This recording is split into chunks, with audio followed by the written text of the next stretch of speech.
If sex used to feel easy, natural, or connecting, and now it feels awkward, forced, uncomfortable, or like something you're avoiding, then this video is for you. Hi guys, welcome back to my channel. If you're new, welcome to my channel. My name is Stephanie Yates Anya, Steph Anya for short, and I'm a licensed marriage and family therapist. In today's video, we're going to be talking about why sex may not feel good anymore in your relationship and how to fix it without forcing it. If you're curious, stay tuned.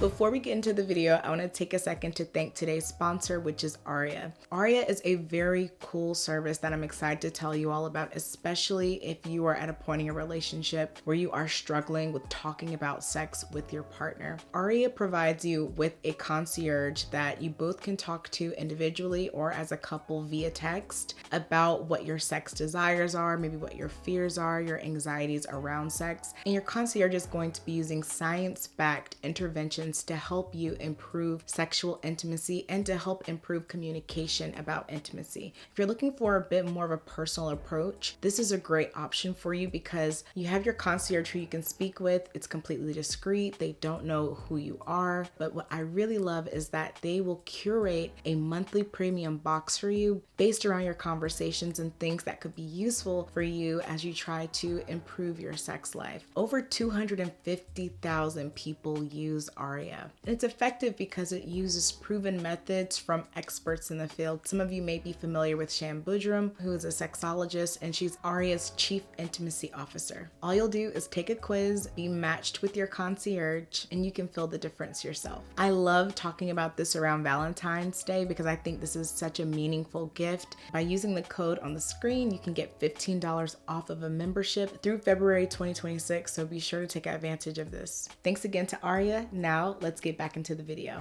In most relationships, I see that physical sexual intimacy no longer feels good, not because something's actually changed with the amount of love you have for each other or even attraction necessarily, but because something in your environment has changed. It could be emotional, it could be physical, but I normally see stress, pressure, resentment, exhaustion, emotional safety. These are the things that come up that we have to address to help people get back to enjoying their physical relationship with their partner. So I'm going to talk both about why physical intimacy and sex can stop feeling good, but more importantly, how you can navigate that without performing or even worse, just powering through discomfort. So something that I often hear from my couples is that they are afraid that it's now a chemistry problem. I talk a lot about a libido mismatch with my couples where they're really afraid that there's basically one person in the relationship that has a high sex drive and then there's another person in the relationship who doesn't, and that we're never going to be able to get to a point where both people are mutually satisfied. I've seen time and time again where my couples come in with this issue and are able to graduate from therapy in a much healthier place. Sometimes we think that just because we love someone or we're attracted to someone that we're automatically going to feel physically secure and comfortable being intimate, but that's not always automatic. As a matter of fact, what I see sometimes is that people feel a lot more comfortable having sexual experiences with strangers because of there being such low stakes and not as much worry about being seen. So sometimes we can see that the closer the relationship is, the more insecure we may feel because we genuinely care about what our partner thinks about us. Your body doesn't just respond to love, it responds to context. So these are the questions that you're subconsciously asking, or your partner may be subconsciously asking, that is going to be impacting your experience with sex. Am I safe? Am I overwhelmed? Am I pressured? Am I resentful? Am I exhausted? These are all extremely important factors when we talk about comfort with intimacy. And that's not just physical or sexual intimacy, that's also emotional intimacy as well. Let's talk about some of the common reasons that the answers to those questions questions may be no. The first thing that I see the most is pressure and obligation. They can really kill desire, because one of the fastest ways that I see intimacy go from being amazing to no longer feeling good is when it starts feeling mandatory. And a lot of what I hear from my couples are things like, we should be having sex more. I constantly feel rejected, or I constantly feel like I'm rejecting my partner, and that's not a good feeling. I feel guilty. And then after a while, it starts feeling like a test. It's like, if I say no, I'm going to be hurting someone, hurting my partner. And if I say yes, I'm overriding my own needs and putting myself through discomfort. But that's not really intimacy. Intimacy is about reciprocity. Intimacy is about safety. Healthy intimacy requires choice, not compliance. A lot of what we have to start working on is our language. So shifting from, do you want to have sex tonight? There might be a lot of factors like, on one hand, yes, I do. On the other hand, no, I don't. To something a little bit more open, like, do you want to cuddle tonight? Is it okay if we make out tonight? I hear a lot from my couples. We never make out. It's just always, if you touch me once, we're supposed to have sex, right? So different things that we can do where we're encouraging closeness with no expectation that it's going to lead to sex. Fondling, massaging, different things that might help build on some of that physical intimacy without the expectation of it leading to sex. We're basically asking, are you open to closeness tonight? And figuring out what closeness tonight looks like. After a while, your mind will no longer associate physical touch with obligation, because that is one of the main things I see, is that after a while, it feels like every time your partner tries to touch you, you feel like they are trying to let you know that they want to have sex, which can feel transactional and disingenuous. The second reason that the answer to those questions being no is because unresolved resentment lives in the body. So intellectually, rationally, you can love your partner, you can want to be around them, but still physically feel like you shut down around them. Because at the end of the day, your body remembers what has not been repaired. Resentment can build when your emotional needs go unmet, your mental load is uneven, so you feel like you're carrying more mental load than your partner is. Apologies don't turn into change, it's just lip service. We're not seeing any behavioral change as a result of the apology. You feel unseen, or even worse, unprotected. Sometimes we'll see interactions with family members, sometimes it might be your own kids, who may be saying things to you where you feel like this would be a good opportunity for your partner to stand up for you, so that you don't always have to do that.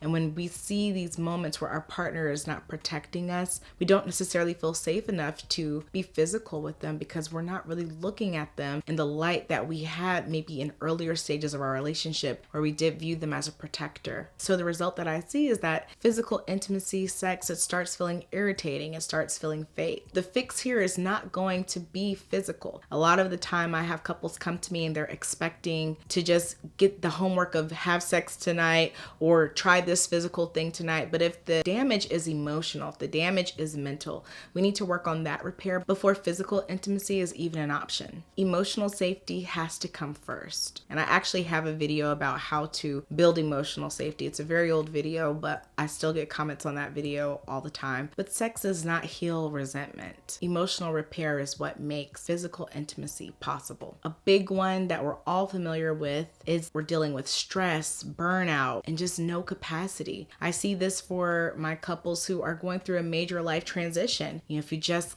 had a baby, if you just moved, if you just started a new job, if you're dealing with grief or chronic illness, these are things that can truly impact your ability to feel comfortable with physical intimacy. Your nervous system is in survival mode, so your body may not be interested in sex. And keep in mind, every person is different. Some people actually respond to stress with hypersexuality. So this is not an end-all be-all, but for my couples who are coming to me specifically because they are having a hard time with maintaining a sex life, these are some of the reasons, and high burnout is definitely a huge factor. I know that this is probably the factor when people tell me things like, I'm just never in the mood anymore. One of the first things I'll ask is, how overwhelmed are you right now? If you're constantly problem solving, you're not getting enough rest, you're really stressed out, these are the things that shut down desire. And this is what I really need you to understand. It's not a physical intimacy intimacy problem. It's not a sexual intimacy problem. If we have a lack of capacity, if you literally do not have time in your schedule or you don't have the energy, it's not that it's a sex problem, it's a bandwidth problem. And the way a lot of couples deal with this is by going back to reason number one, adding a lot more pressure, maybe trying to schedule sex, making it where it feels even more obligatory. What you really probably want to focus on is taking things off of your plate. And that could be as simple as figuring out how to talk about sex. And that's why I recommend Arya, because it gives you the opportunity to have someone who can initiate these conversations for you, who can send things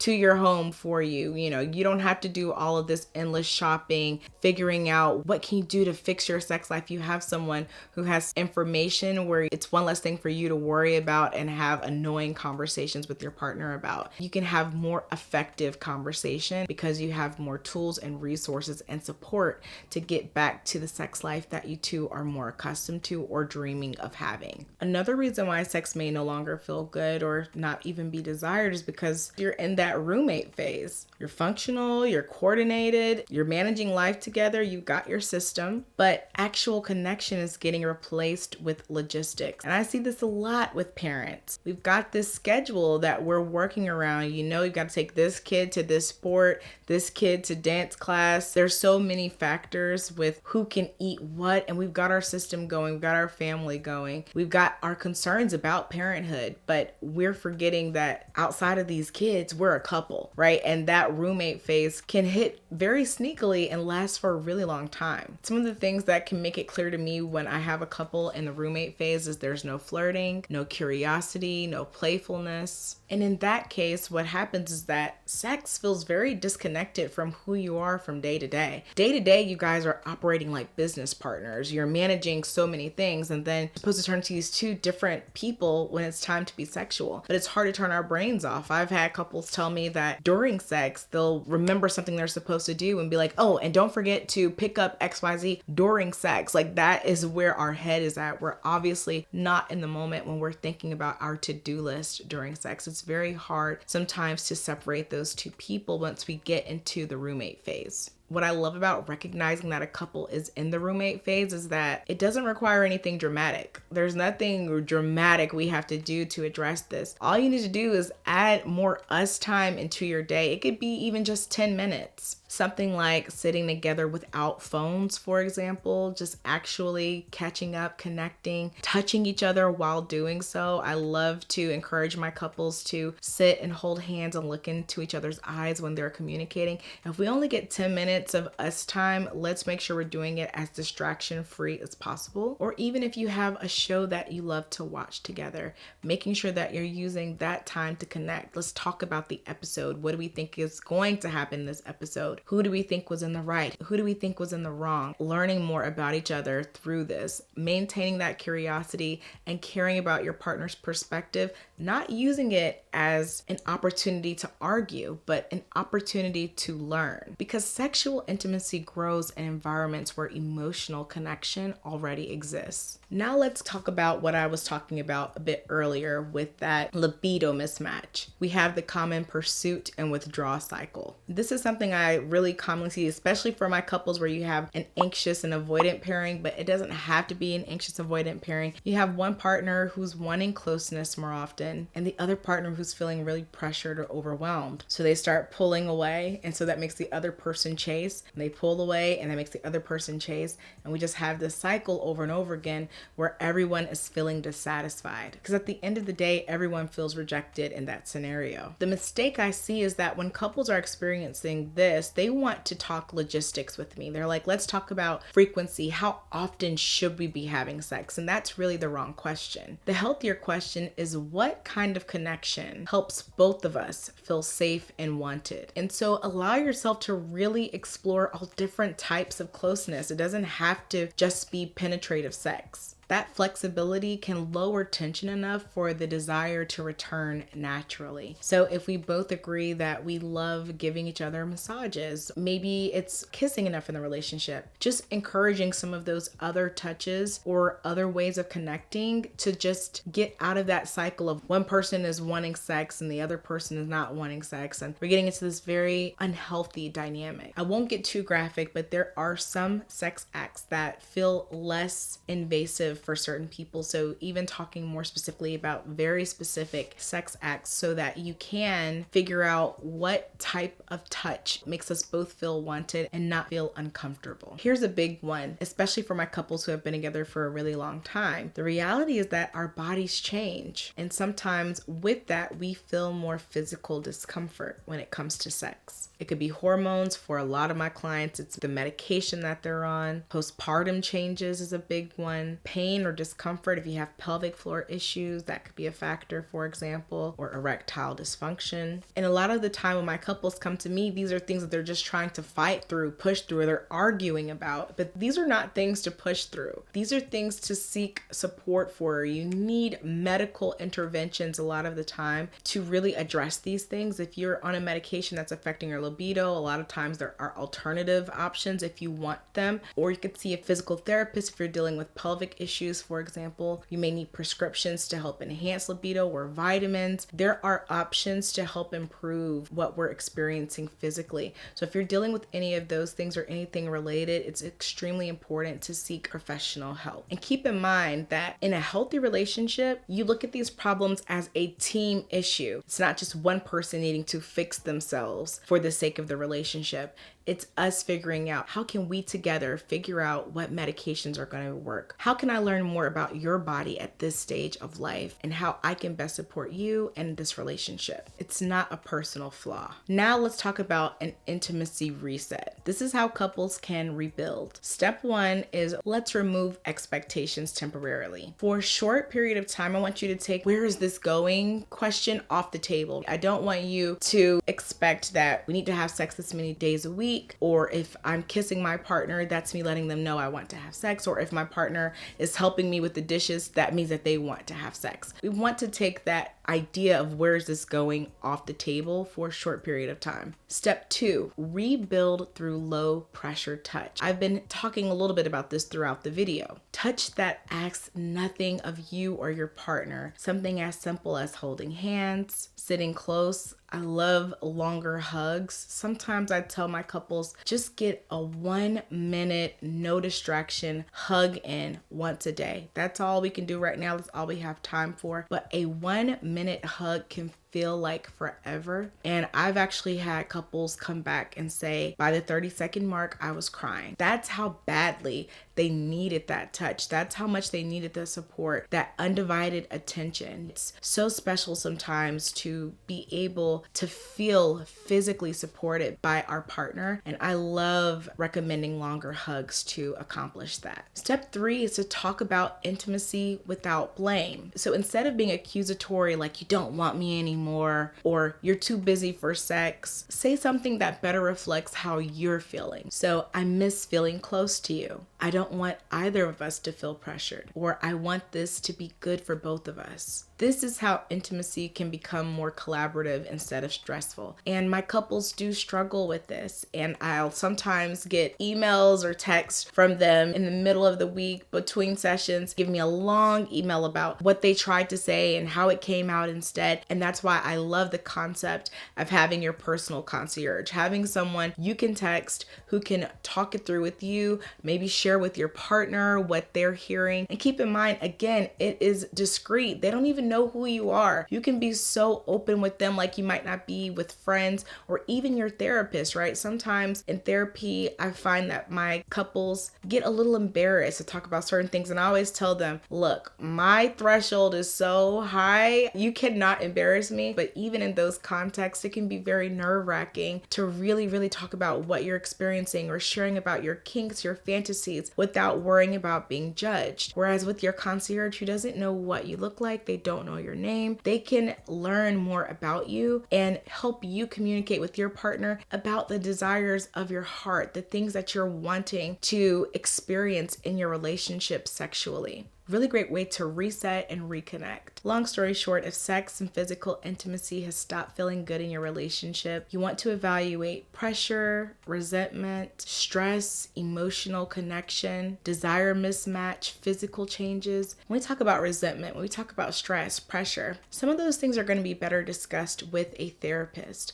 But when we talk about some of the things that you might be fantasizing about, or some of the things that make you a little bit uncomfortable in the bedroom, those are things that you may feel more comfortable talking with someone who has no idea who you are. At the end of the day, none of these things mean that your relationship is over or that there's something wrong with one or both of you. It just means that there's some aspect of your relationship that's needing a little bit more attention and care. If this video helped you feel more clarity or relief, I ask that you like and subscribe. It helps the channel reach more people who are needing conversations like this. Remember to check out Arya. I appreciate you for watching this video all the way until the end. You didn't have to, but the fact that you did helps me out so much. So thank you, thank you, thank you.